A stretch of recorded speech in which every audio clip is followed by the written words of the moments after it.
You're listening to Rob McConnell in the X Zone on the Talkstar Radio Network. Visit us online at www.xzoneradio.com.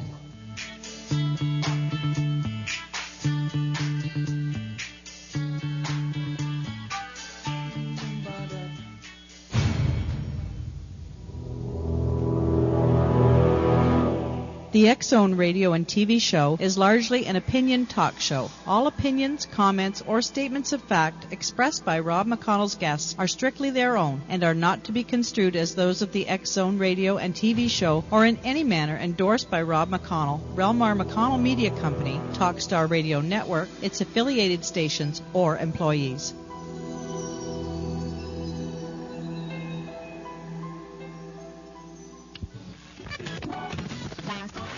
All Hit Radio.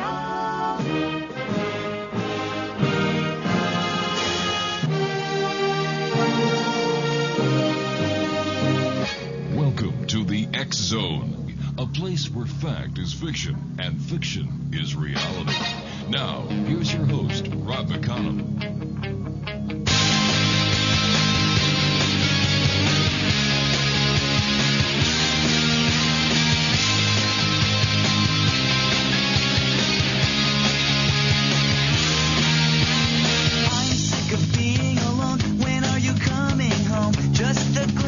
Your face, I can remember smelling your hair. I'll meet you anywhere, somewhere that no one can retrace, somewhere where no one will know our faces.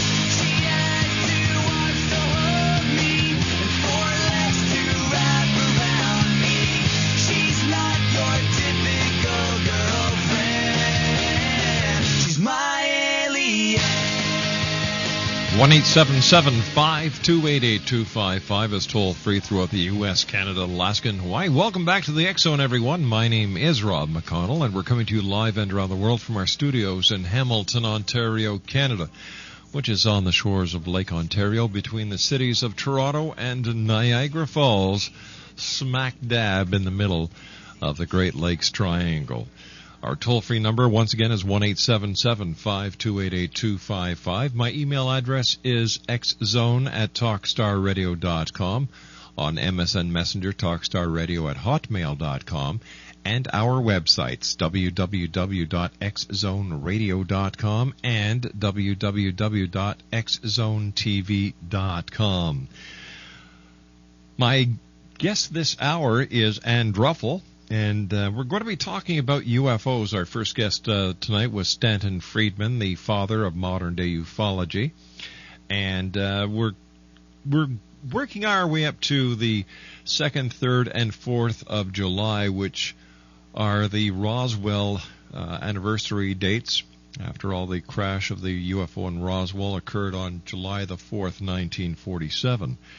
So Anne is also involved in ufology. She began investigating UFO reports in Southern California in about April 1957 with the National Investigations Committee on Aerial Phenomena, known as NICAP, which was directed by the UFO research pioneer Major Donald E. Kehoe, who was formerly of the United States Marine Corps, and became acquainted with Dr. James E. McDonald through his contacts with the Los Angeles NICAP subcommittee from 1966 to 1971, following the NICAP's demise in 1970, and joined the Mutual UFO Network and then the newly formed Center for UFO Studies.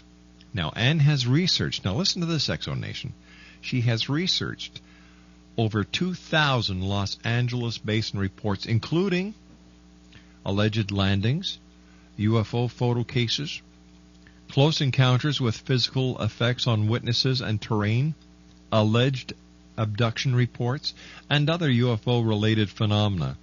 She is a prolific writer. She has contributed over 180 articles on various aspects of the UFO subject to numerous UFO journals and international publications.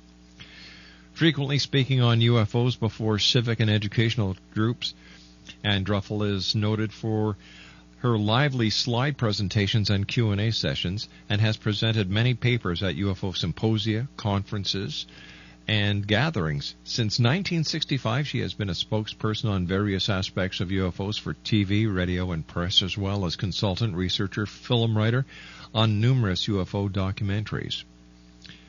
She wrote the classic book, Tujunga Canyon Contacts, with parapsychologist D. Scott Rogo, and contributed to the other major literary works such as Ron's Story, UFO Encyclopedia, and Rongo's anthology, UFO Abductions.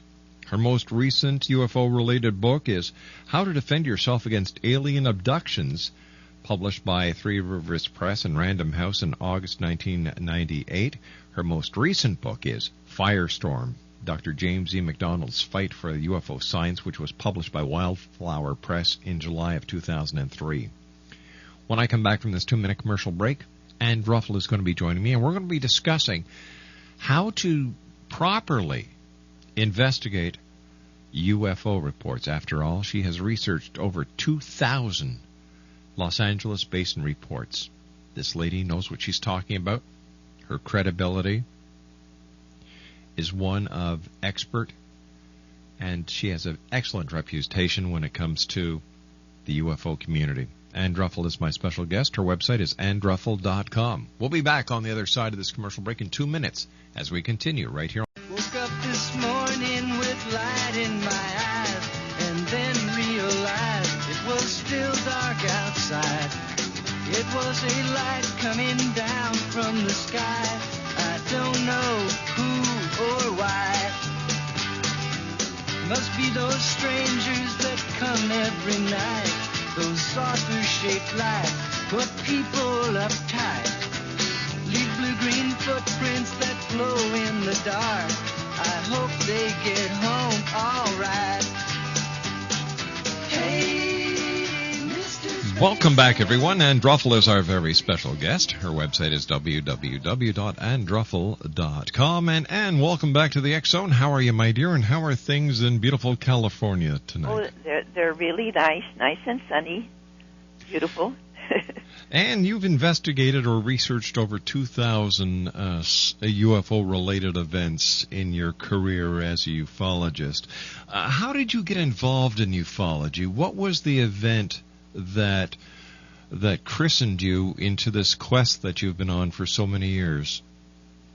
Well, I've described this several times, but it was something that I saw in 1945 when I was a schoolgirl from Long Beach, California. At the time, the World War II was still going on in Japan, and I was coming home in the bus, and I saw this thing in the northeast sky. I had been interested in astronomy since the age of 9, and I was very, very puzzled about it. This thing, it was a cohesive yellow-white light in broad daylight in the sky, 2 to 3 times the size of a daytime Venus, but cohesive and very, very bright and definite. And I watched this thing. I walked home, I watched it an hour and a half. Wow. Move slowly from the north-northeast to the north-northwest. I couldn't figure out what it was. It was very, very high. My mother saw it with me. She didn't know what it was. I couldn't take my eyes off of it. And then about an hour and a half after I had been watching the thing move very, very slowly, it gave out what I call parts of itself, which took varying paths away from the main object. And there were 15 or 20 of these tiny little things that sparkled in the sunshine, in the west. By that time, it was 4:30, 5 o'clock, around that time. And this was in a late June or July of 1945, before the war ended. And when the thing gave off these little particles, I tried to get my mother back to see these things coming out of the main object with me, because it was so awesome and frightening. It was frightening to watch this thing. And my mother wouldn't come out. She was cooking dinner, more important. And so I couldn't go out again to watch the thing anymore, because it was just so frightening and so awesome. And then about 2 weeks later, the bomb was exploded over Hiroshima, and so years later, I figured that the thing I saw was at about the same time the first experimental atom bomb had been exploded, in New Mexico, in Frenchman's Flat, but we didn't know about that, you see. Right. But about the same time, and I developed this hypothesis that perhaps this thing was what you call a carrier craft with many little scout ships or surveillance, smaller ships, come to see what was happening on the Earth, because we had entered the atomic age. And during your research that you've done over the years, was there an increase in UFO activity at the time of the bombings in Japan of Hiroshima and Nagasaki? Well, you see, we didn't know anything about flying saucers. We didn't even know about the things that were being seen in the European theater or in the Japanese theater. What they called Foo Fighters. Foo Fighters, right, and other names they gave. They did not have the detail that later the UFOs took on. Physical details of apparently a craft. Mm-hmm. Most of these were just lights that traveled around the military planes and things. So we didn't know anything about that. They kept that from the public, and the stuff about the Foo Fighters came out much later. So it might have been this thing might have been a collection of what you call Foo Fighters, which had come from the European theater, which had closed down because we had found peace there, and was moving, over and to where the atomic bomb had been exploded, that the public didn't know about. The first experimental public bomb, atomic bomb. Did you have any idea the day that you watched this UFO when you were a little girl, that what you were watching was going to have such an impact on your life? No, I had no idea. When the information about the bombing of Hiroshima came out in the papers about 2 weeks later, I tried to understand it. It was on the first page, and I couldn't understand all the technicality, that was involved in atomic bombs. But I'm sorry, I forgot to. No, I was just asking that. Here you are, a little girl. You're watching this object in the sky for over an hour. Your mother sees it. You said it frightened you. Yes. And I was just wondering. I had asked you if you thought at that time that what you were looking at would play such a part in your life. I had no idea at the time. But when we read about the explosion of the atom bomb over Hiroshima, the same kind of fright, fear, and awe struck me, you see, while reading about the atom bomb that I had felt while watching this thing in the sky, and I couldn't understand that, you see. They were both great mysteries. I didn't know if they were connected or not, of course. But then when Major Kehoe began to write his books and formed NICAP, or took the directorship of NICAP, by that time I was working, and I joined. I started reading his books first in 1950, you see, and by the time he became director of NICAP in 1957, I joined right up, one of the first members that joined him. What kind of training did you get with NICAP when it came to investigating or researching UFO and UFO-related phenomenon? Well, you see, I didn't have any training directly from NICAP because they took technologically and scientifically oriented people as their investigators. I see. And by that time I had become a professional social caseworker, and I had the skills. They were skills of interviewing, of objective value judging, of facts given to you, and also the art of writing accurate records. And so these three skills fit right in with the investigation of UFOs.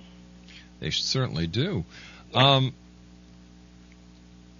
you see a big difference between the way that UFOs are researched and investigated today compared to how they were when ufology was still young? Yes, I do. Of course, there are many excellent scientific and scientifically oriented investigators in the field. But there are also a lot of people who call themselves researchers and investigators, and they will receive cases from the public of what the public, this public person saw in the sky, and it's presented almost immediately on the Internet now as a report. And a lot of these so-called reports are not investigated at all, you see, at least to any depth, so that they know that it's a truly unidentified object which you can call a UFO. NICAP in 1965, we formed a public reporting system and filter center called Skynet, you see. Yes. And there were up to 100 people around the Southern California area on a map, and we knew all where they lived and when they were available. And I was getting reports from the public, from the Griffith Observatory, and from one or two of the major police stations in the area, and from 2 or 3 of the major newspapers. All of these wonderful sources that were receiving reports from the public. The public didn't know where to call when they saw something. They'd say, "I see a UFO," So they were referred to me at Skynet. I was the project coordinator, and then I would figure out where this person was and call the Skynet member closest to where they were seeing the object, in the hopes that the Skynet member could go out and also see it and identify it. And this way we were able to identify about 80% of the reports that came into us as UFOs, because we had, a skilled person close by looking at the same thing and figuring out what it was. Now, when you say UFO, Ann, are you talking about extraterrestrial entity, or is it just something that was unidentified? Well, when I say UFO, my mind tells me unidentified flying object. But my own favorite hypothesis is that the physical craft, the unidentifiable physical craft that fly through our atmosphere and chase our military planes and sometimes land and come very close to witnesses, that they are very possibly extraterrestrial in nature. Do you think that these ETs pose a threat to this planet? I have never felt from any of the 2,000 and more reports that I've investigated that there was any threat, no. Ann DRUFFEL is our special guest. Ann, please stand by. Great having you on the show again. Ann DRUFFEL's website is www.anndruffel.com. That's ANNDRUFFEL.com. And Ann and I will be back on the other side of this news break as the X Zone continues on Talkstar.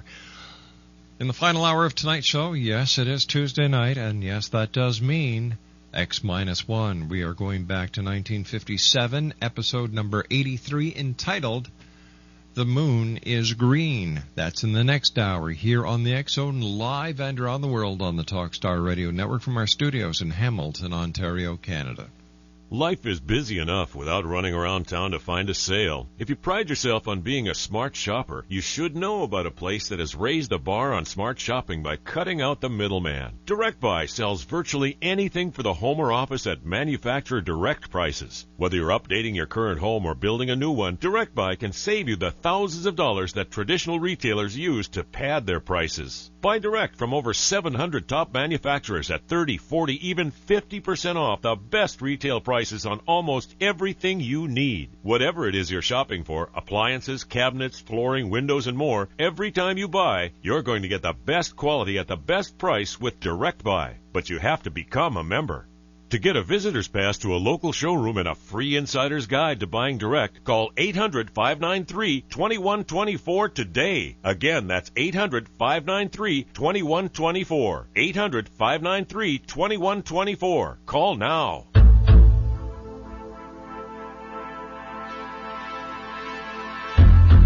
Douglas James Cottrell, who has been called Canada's Edgar Casey, has just made available his latest CD, Douglas Cottrell 2012 Earth Changes, the first CD in the 2012 Prophecy series. This session features information gathered from the Akashic Records in a deep trance meditation session by Douglas James Cottrell in March of 2009. In this session, Douglas explains changes that have taken place in the Earth's core, changes to the Earth's poles, and the real reason why the polar caps are melting. Douglas also elaborates on increased volcanic and earthquake activity between now and 2012, including what, where, and when.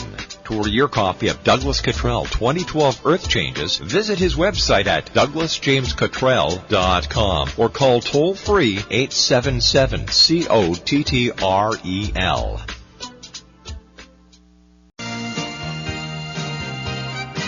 You're listening to Rob McConnell in the X Zone on the Talkstar Radio Network. Visit us online at www.xzoneradio.com.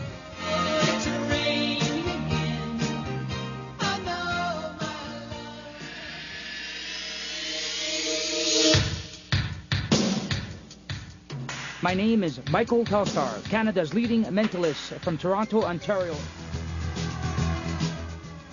Hi, my name is Belinda, and you're listening to my dad, Rob McConnell, on the X Zone. This is Psychic Dorothy from St. Catharines, and you're listening to Rob McConnell. Hello, my name is Holly Reeves, an astrologer from Astro For You, and you're listening to Canada's #1 paranormal radio show, The X Zone, with Rob McConnell. Welcome to The X Zone, a place where fact is fiction and fiction is reality. Now, here's your host, Rob McConnell.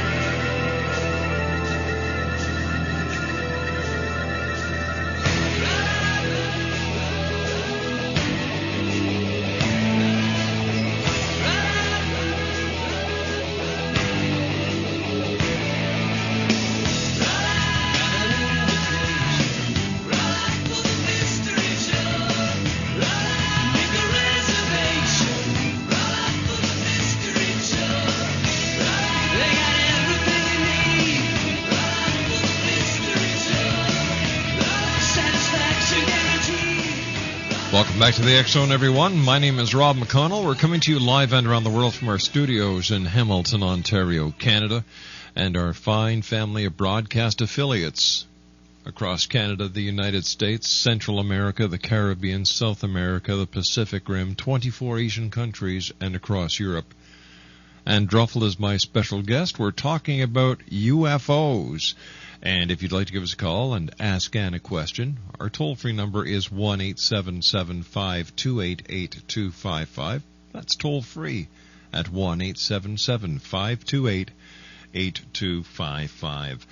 And how would you investigate a UFO sighting? And what would be the proper procedure for people who are just getting into the field today that they should follow when investigating or researching an alleged UFO landing? Well, first of all, I believe that an investigator or a researcher has to be scientifically oriented. Mm-hmm. In other words, some type of technical, some sort of technical or interviewing ability that is beyond just a plain talking to people. The ability to judge what a person is saying as to whether or not it might be acceptable. It's a kind you need to have a personality that is friendly and kind and appears accepting of what they are saying. there can't be any confrontation with them, of course. Everybody would know that. But most important is the scientifically objective attitude that an investigator must have. They can't believe in their head, that UFOs exist, and everyone who sees something strange in the sky is seeing a UFO. You have to be aware of all of the dozens and dozens of things that have been mistaken in the past and are still being mistaken now as UFOs, because they are not known to the person who is seeing the thing and not recognizing what it is. So. And this could include some very strange cloud formations. It could include anything from a weather balloon to an experimental type of craft. Exactly. Yeah. Exactly. And in this area especially, and Southern California, you know what Southern California is like, but it might be other places around the world. They have what are called candle balloons. At least they did years ago. They would fill a plastic bag, that had covered garments that had been dry cleaned. They would fill it with hot air, and then at the bottom they would arrange a little wooden circle and put candles on it, and then they would insert that, or they would insert the plastic bag over the candles, which were already lit, and this is the way the bag would fill with air, and then they would let it up into the air.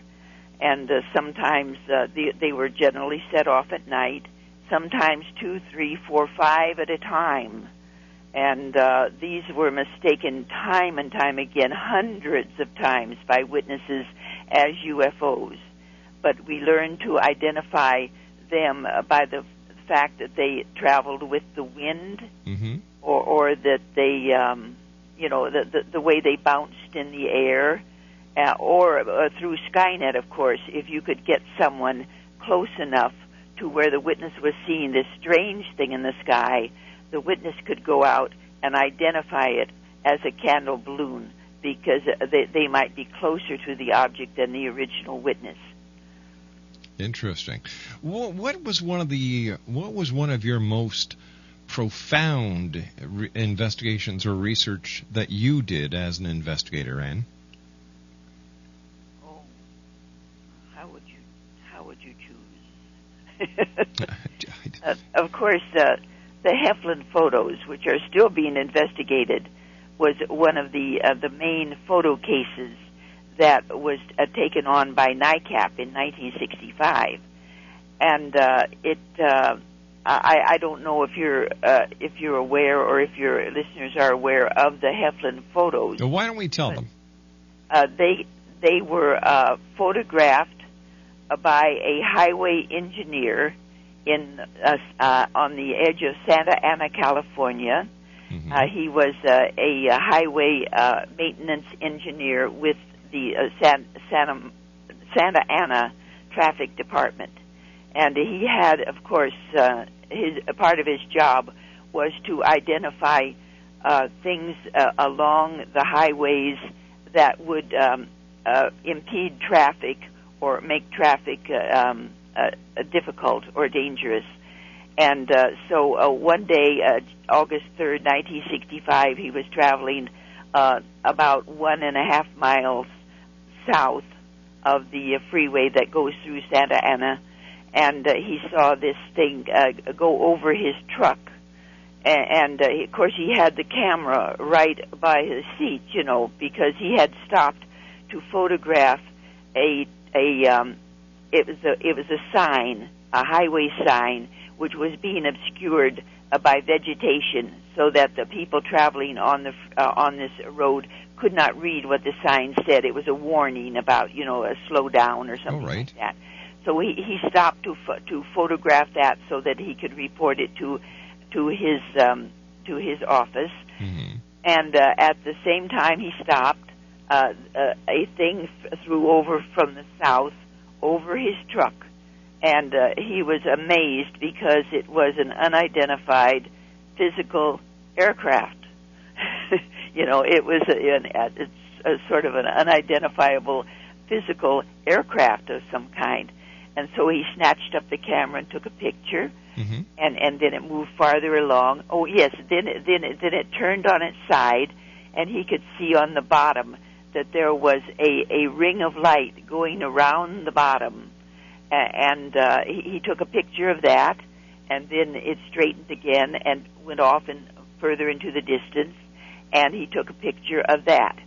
And by that time, the third picture we later discovered showed smoke coming out of the craft, you see, and then the thing disappeared into the distance.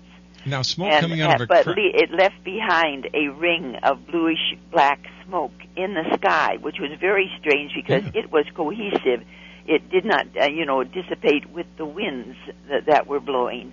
And so he went and took a fourth picture. He traveled up a mile in his truck, got out of the car, and took a picture of the smoke ring in the sky. And so those were the Heflin photos, and to this day they are still being studied avidly by scientists. Isn't it very rare that a UFO expels smoke, Anne? It's been known before that there are 2 or 3 other photos of from around the world where there's either a smoke ring around an object of basically the same shape as the Heflin craft, or it's apparent that such a craft has left a smoke ring in the sky. But these have not been investigated thoroughly, as far as I know, like the Heflin photos. And so they are considered now to be probably the most valuable set of UFO photos that have ever been taken. And how about alien abductions? Have you investigated abduction cases? And if so, how did you investigate them? Well, in 1973, the UFO field suddenly seemed to just flip and change. And instead of the objects being seen in the sky or photographed in the sky, we were getting numerous reports of from basically rational and witnesses that rational, productive, honest witnesses that they were being taken out of their beds at night and into what they perceived to be the interior of a UFO. And sometimes, they would see a light shining through their window, but there was never the physical craft that they saw themselves going toward. At least those cases are very, very rare.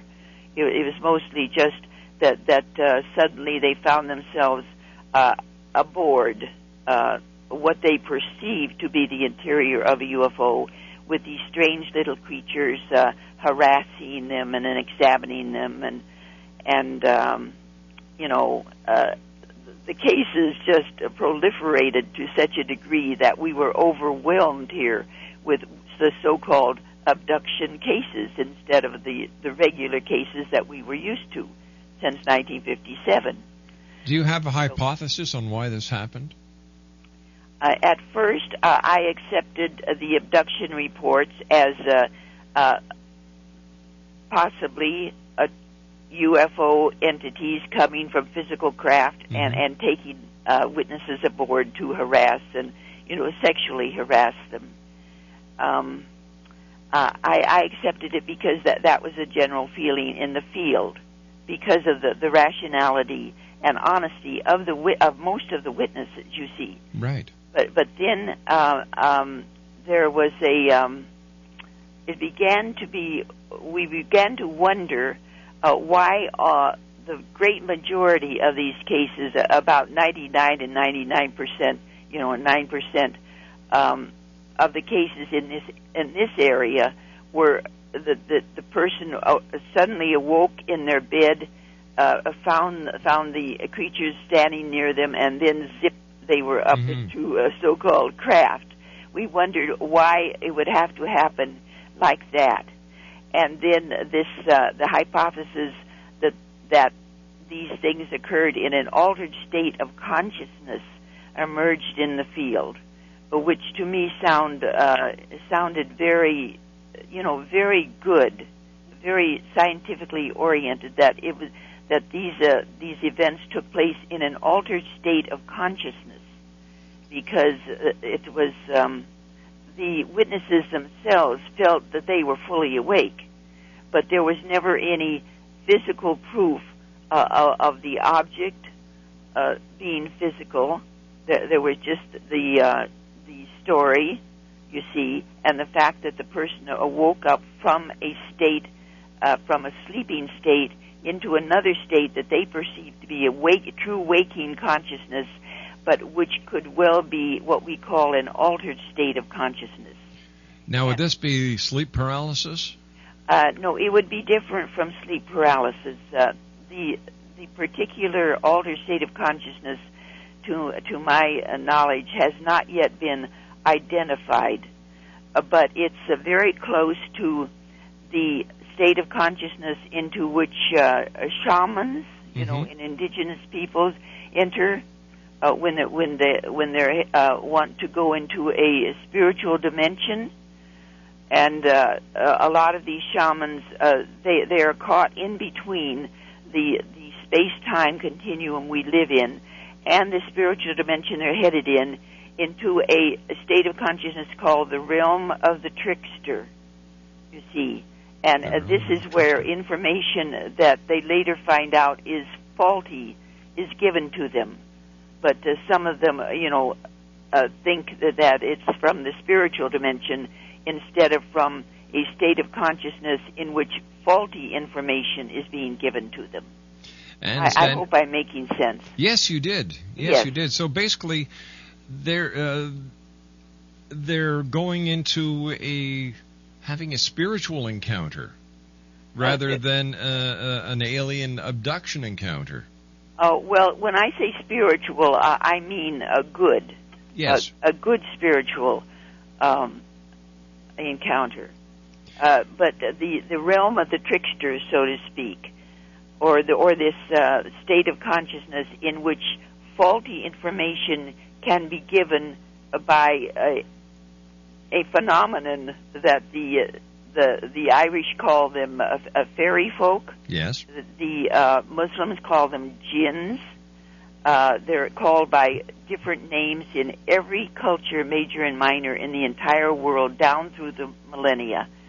So these encounters with strange interdimensional creatures, giving faulty information and harassment, generally sexual harassment. And we've got to take a break. We'll be back on the other side with Ann Druffel. www.anndruffel.com. Do you owe the IRS $15,000 or more? Are you worried about wage garnishments, bank levies, and IRS seizures? American Tax Relief has helped thousands of honest, hard-working Americans settle their tax debt for less than they owe. If you qualify, we can settle your tax debt for less, stop garnishments and levies, as well as remove penalties and interest. Our staff of tax professionals will work hard to get you the best possible settlement you qualify for. Having the right experienced and knowledgeable professionals on your side can save you money, as well as time and stress. American Tax Relief can help you get the fresh start you're looking for. So call for a free, no-obligation consultation. Call for a free, no-obligation consultation at 800-515-7457 and get the relief and peace of mind you deserve. That's 800-515-7457. Do it now. Call American Tax Relief at 800-515-7457. That's 800-515-7457. Are you getting tired of all the bad news? Well, then take a break from the worries of the world and play the love game. It's time to focus on what is really important in our lives, our relationships. You deserve more love, happiness, and harmony in your life.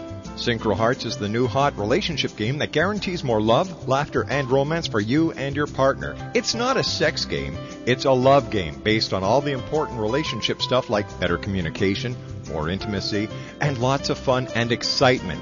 Great intimacy is just one of the benefits of playing Synchro Hearts. Now, President Obama inspires hope, love, and peace for the world. Synchro Hearts offers more hope, love, and harmony for relationships. To order your very own edition of Synchro Hearts, visit Synchro Hearts' website now at www.syncrohearts.com. That's www.syncrohearts.com. Synchro Hearts. It's the game you love to play and play to love.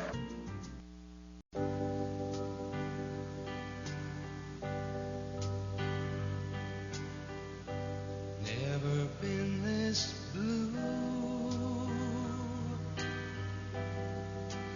I never knew the meaning of a heartache. But then again, I never lost a love before.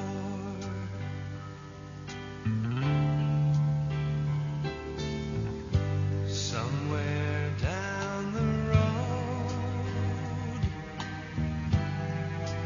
maybe all those years will find some meaning.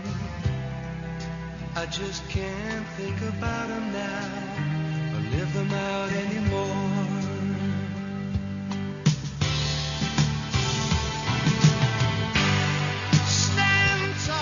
Ann Druffel's our very special guest this hour, www.anndruffel.com. And how many different alien visitors are we getting on this planet? Any idea? Well, you see, to me, the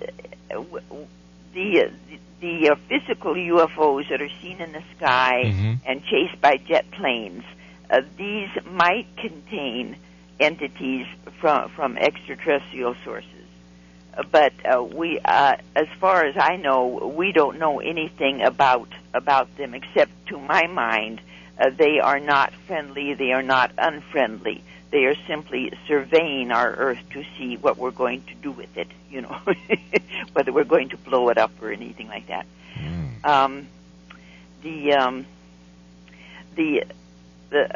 Other researchers say that there are up to 70 different types of entities, but these are generally the researchers that believe that the so-called abductors are physical in themselves and are from the physical UFOs. This is a scenario that I do not accept. I have a separate phenomenon. I mean, a separate scenario. That the so-called abductions, which occur in altered states, are a separate phenomenon from the UFO field itself.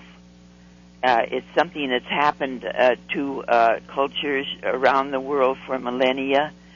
They're basically all the same, except that they have the ability to shape-shift and take different shapes and wear different kinds of clothing according to the culture in which they appear, you see. And the harassment that they impose upon their victims differs according to the culture, what the culture can accept, you see. I see. I mean, like in Ireland, you know. Leprechauns. Well, no. You see, these creatures are both good and bad. They're an interdimensional type of creature, and they're both good and bad. And it's the bad type of this interdimensional type of creation that causes the so-called abductions. But of course, a leprechaun is basically a good fairy, like a brownie. Oh, right. But there are other types of so-called fairy folk that the Irish have reported for centuries that do a certain sexual harassment, but it's a milder type than what goes on in our country or in Muslim countries, you see. And we have to say so long for now, but it's been a great hour having you with us here on the X-Zone. Thanks very much for sharing your knowledge, your experience, and your expertise with us here on the X-Zone. You're very welcome. Thank you. Take care of yourself, Ann. You too. Bye-bye, dear. Ann Druffel, www.anndruffel.com. Talkstar.com, one of the most experienced UFO researchers and investigators that we've had here on the show, with over 2,000 cases to her credit. I'll be back on the other side of this commercial break and the news at 6.5 minutes past with X-1. The Moon is Green from 1957. It is episode number 83. We'll be back on the other side as we continue live and around the world right here in the X Zone on Talkstar.